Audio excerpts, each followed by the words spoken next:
So in the last videos, we looked at graphing exponentials and so forth. Now we're going to look at application type problems. All right, a common application problem is doubling time growth model. All right, so what is doubling time first of all? Basically, it's the amount of time it takes for something to double. Whether it's money in the account, whether it is bacteria count growing, how long does it take for that amount to double? All right, let's look at this example before we get into the doubling time model. Suppose I have a year and I have a population. Now, it doesn't matter what the population could be. It could be people, it could be insects, or some kind of animal, whatever, okay? But anyway, in the year 2000, there was 10,000 or whatever it is I'm measuring. In 2005, there was 12,599, 2010, 15,874, and so forth, okay? Now, if we started counting in the year 2000, when the population was 10,000, how long did it take for that population to double? Double 10,000 is 20,000. How long did that take? Well, from 2000 to 2015, so the doubling time is 15 years. Doubling time is 15 years there. All right, let's look at the doubling time model. The doubling time growth model is given by this equation here. P is equal to P subscript of 0 times 2 to the T over D. Now notice, this is where P, this P right here, measures the population at any given time T. P subscript of 0, sometimes we call it P naught, is the population at time T is equal to 0. So what we call this is our initial population usually, and it's initially when we started measuring. Like for example, in the last example we did, we would have said the time T is equal to 0 is when we first started counting, like the year 2000. And the initial population then was 10,000, so P subscript of 0 would have been 10,000 there. Doubling time is what D is. That's how long it takes to double. For the last example we did, it would have been 15 years. All right, so let's just go over this again. Okay, if I were going to use this formula right here, what would P subscript of 0 be? The initial population when I first started counting. I first started counting was 2000. The initial population would have been 10,000. So P subscript of 0 would have been 10,000.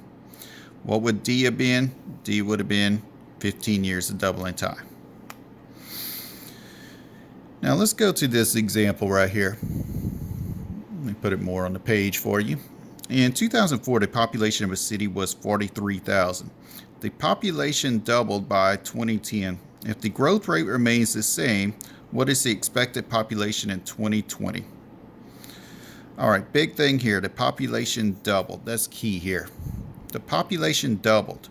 I'm going to use the doubling time growth model. So I'm going to write it down just how it is.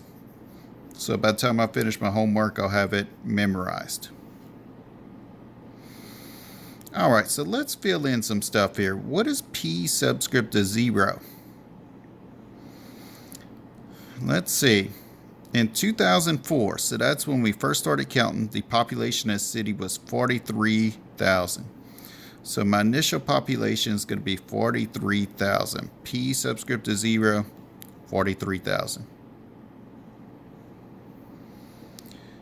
Times 2 to the T over D. Well, what is D? D is the doubling time. What is the doubling time? If the population doubled by 2010, isn't that 6 years from when we first started counting? So doubling time would be 6. What is T? How long am I going out to? What is the expected population in 2020? How many years passed since we first started counting from 2004 to 2020? Well, that'd be 16 years. So population would be given by this. All right, what we usually do with population of a city or whatever is we calculate it, we round to the nearest whole number. So if I put this in a calculator and hit calculate, I get 273,033. And that's going to be my answer. Let's make sure we know how to put it in our calculator. All right, let me zoom in a little more on the calculator. All right, let me clear out my stuff here. All right, if I want to put in 43,000 times 2 to the 16 over 6, I'm going to put 43,000 times 2, hit the caret key right here. I'm going to put 16 divided by 6, hit enter. I got 273,033 if I round to the nearest whole number. Very important for those of y'all that your exponent does not go up like this. If you just get a caret symbol, what you're going to need to do is this. You're going to need to put 2, and then once you hit that key, the caret symbol, you're going to need to put in parentheses 16 divided by 6, close parentheses, and hit enter.